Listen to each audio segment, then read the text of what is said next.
Listen, I love football from minute one.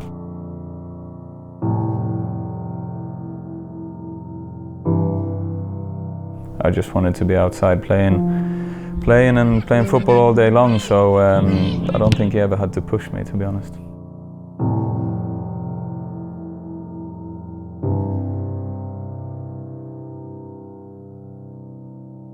Well, I have some memories. My father was a coach when I was a kid, so I don't remember exactly how old I was, but I always followed him when he was coaching his team, hanging around the pitch, got my football, and I just played around, so those are the earliest memories I've got. I remember when I moved to England when I was 16. My first time there was pretty hard, being away from the family, and there's a lot of phone calls back home to mum and dad, and they were kind of just trying to be supportive and get, let's see how it goes next week type thing, and eventually got over that, and they knew I wanted to do it. I was just struggling a little bit at the time, being away from the family at that age, but yeah, listen, I've always been very close to my family, so I've had plenty of good advice.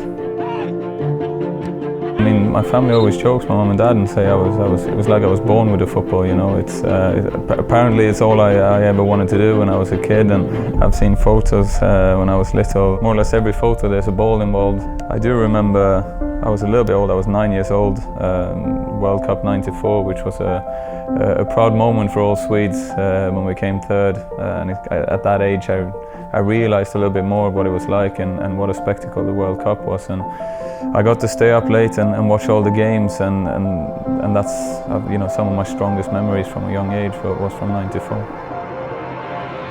I've always loved it, and I think the best way to explain it is, again, I go back to my older brother. We always competed in everything and played a lot of football in the garden, and he always wanted to play one-on-one, dribble against each other and so on, and I always wanted to play long balls to each other or shoot or practice that type of stuff. So I think it was something that I just enjoyed from an early age. When when he came onto the scene and became so successful, I could watch him for hours hitting free kicks, and something that I just enjoyed watching and trying to become good at. And after that, obviously, there's a lot of practice behind it as well, because if you get that reputation, then you also have to deliver from time to time. When I moved to Arsenal at that age, they were fantastic. They took care of me. I got to live in a family in London, and they were supportive and very good to me. But I just think I got there. I moved from a small town in Sweden to all of a sudden I'm standing alone in London with the language barrier and the age and everything. I probably thought I was a bit more mature and older than I actually was when I arrived in London. So that was one of them, to get over that sort of first 6 months.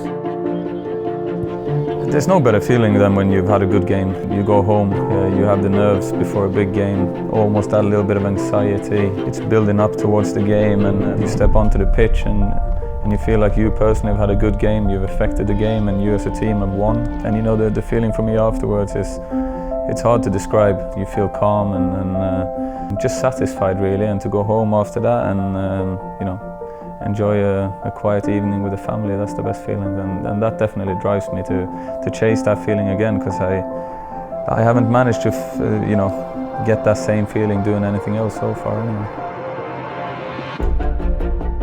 There's some sort of fear of failure, I guess, and that's also something that drives you.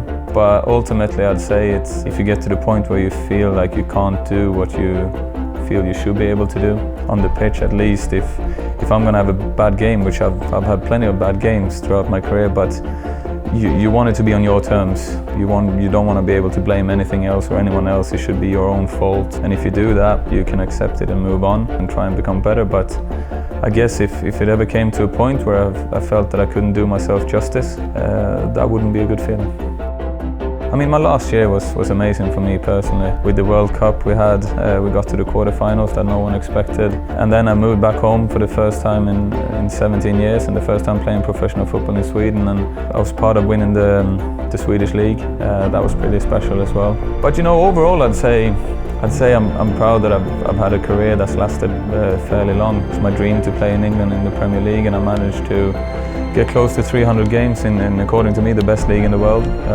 And I still feel that I've got a few years left in me, so I'd say that's my biggest achievement. Yeah. I guess you'd miss your daily routine. It's as a footballer, you know what you're doing. You do the same thing more or less every day, and it might sound a bit boring, but you don't have to think about much else. So, go in every day and sit in the dressing room and chat with the boys and just have a good time. I guess you'd miss that, and also the thrill of games, big games.